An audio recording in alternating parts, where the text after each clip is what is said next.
located on Phillips Avenue and fired several shots at the MPD staff. At the time, there were several community members inside the lobby. An officer returned fire, at which time the suspect fled from the location on foot. Officers pursued the armed suspect on foot and encountered him on the 2900 block of North 6th Street. During the encounter, multiple officers discharged their weapons. The suspect was struck multiple times. No other officers or members of the community were injured. The suspect's firearm was recovered. The suspect, a 23-year-old male from Milwaukee, sustained non-fatal injuries. He was transported to a local hospital for treatment. 7 officers were involved. They will be placed on administrative duty as routine in all officer-involved shootings. This investigation is fluid and ongoing. This incident is being investigated by the Milwaukee Area Investigating Team. The West Allis Police Department is the lead agency. The community briefing discussing this incident will be released in the near future. Any questions? Chief, did this have anything to do with the death in custody earlier this week? So we're all aware that the incident happened recently in regards to what happened here at District Number 5. We're still looking into all angles of this, and as we already stated, we do have an outside agency who's conducting an investigation, being the lead investigators.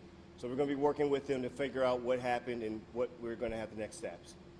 Suspect known to you before this? To my knowledge, no, but again, this is still ongoing and fluid investigation, so we're not aware of what the connection is, and working with the lead investigating team from West Allis, we'll work through that.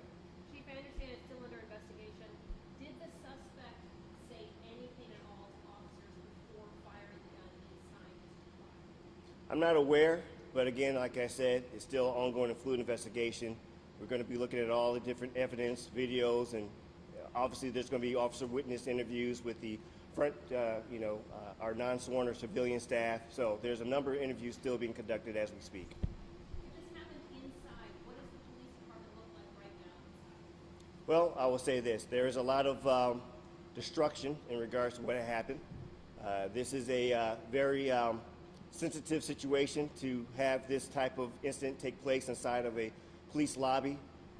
There is a lot of shaking up staff, so my heart is out to my staff.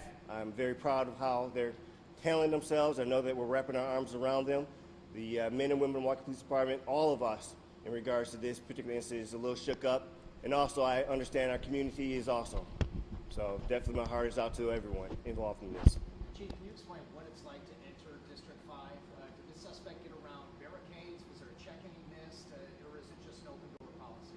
Well, obviously we are a public place when it comes to the lobby. This is where you come in to file reports. So this is something that I would say no one really expects, but this is not a new situation.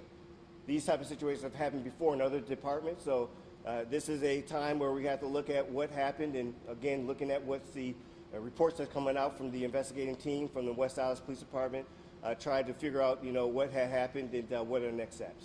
Chief, how many shots were fired inside the lobby, and did it appear that this person was targeting anybody, or was just random shots? Again, this is still fluid.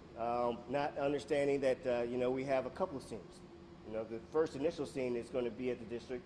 We have some other outside scenes. So we're still trying to figure out what the depth and breadth of what took place, and again, take the next steps once we learn the full extent of what happened. We'll take one more question. Did the suspect arrive in a car, walked up, or is there any other surveillance footage that have We believe there may be a vehicle involved, but again, it's still fluid, and that we're not the front investigating team, so we're still waiting to see what the reports will come out from the lead agency. But yes, we do believe there may be a vehicle involved, but we still don't know the full extent of it. Chief, Thank you.